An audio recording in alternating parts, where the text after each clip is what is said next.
Telugu star पवन कल्याण की film they call him OG theatres में release हो चुकी है और अपन ने इसको देख लिया। फिल्म को डायरेक्ट किया है सुजीत ने, जिनका नाम केवल हमने साहो के टाइम पे सुना था एंड साहो उस टाइम की एपिक डिजास्टर मूवी थी।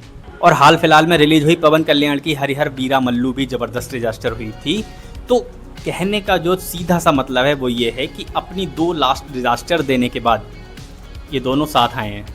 ऐसे में देखने वाली बात ये थी कि क्या इस फिल्म में वो दमखम है जैसा लोगों ने माहौल बना रखा है। और सबसे बड़ी बात कि इस फिल्म से अपने चुम्मा चाटी के गुरु इमरान हाशमी भी तेलुगु में डेब्यू कर रहे हैं। कहानी 1940 के आसपास जापान और वहाँ के खतरनाक अंडरवर्ल्ड में सेट है, जिसमें एक्शन और स्वैग में रहने वाले ओजी यानी ओजस गंभीरा की स्टोरी भी लिंक है, जो एक समुराय के खूंखार खेल से जिंदा बचकर वापस मुंबई लौट आता है एंड वहाँ पहुंचकर वो सत्या दादा यानी प्रकाश राज के साथ मिलकर बंदरगाह बनाने की प्लानिंग करता है।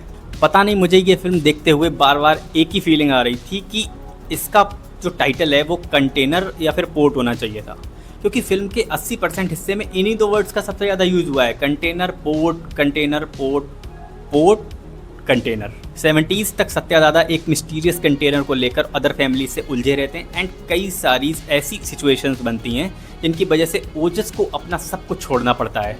लेकिन स्टोरी में कई सालों बाद मुंबई में फिर से थोड़ा ऊपर नीचे देखने को मिलता है। ऐसे में जो सवाल उठता है कि क्या ओजी अपनी खोई हुई विरासत पाने के लिए वापस आएगा या नहीं आएगा। तो भाई लोग, इसके लिए आपको फिल्म देखनी पड़ेगी। अब देखो यार, इस बात को कोई डिनाई नहीं कर सकता कि आजकल सब कूल बनने में लगे हुए हैं, चाहे वो एक्टर्स हों या डायरेक्टर्स। लेकिन इन सब चीज़ों की वजह से कहीं ना कहीं फिल्में एक जैसी बनती जा रही हैं, जिसमें एक्शन सीन्स, ब्रूटलिटी लगभग सेम टू सेम देखने को मिल रही है। ओजी में भी यही सब देखने को मिला। हालांकि इस बात में कोई दो राय नहीं है कि फिल्म पहले फ्रेम से ही एक्शन मोड एक्टिवेट कर देती है। जहां पवन कल्याण ओजी के कैरेक्टर में पहले ही सीन से इफेक्टिव दिखते हैं, उनके एक्शन सीन्स में मार्शल आर्ट्स, तलवारबाजी, ताबड़तोड़ गोलीबारी सब कुछ देखने को मिलता है। इमरान हाशमी के विलेन के कैरेक्टर को देखने के बाद मैं कहता हूं कि इनको ना परमानेंटली विलेन ही घोषित कर दो। बंदे को भले ही स्क्रीन टाइम कितना भी कम मिले, लेकिन जितना भी मिलता है असरदार होता है। ये हमने टाइगर 3 के टाइम भी देखा था और इस फिल्म में भी देखा, क्योंकि इससे पहले जब उन्होंने सलमान खान के अपोजिट काम किया था टाइगर 3 में, वहाँ उनका काम मुझे स्पेशली बहुत पसंद आया। लोगों को आया या नहीं आया, लोगों की ऐसी तैसी, लेकिन इमरान हाशमी वाकई एक बढ़िया एक्टर है।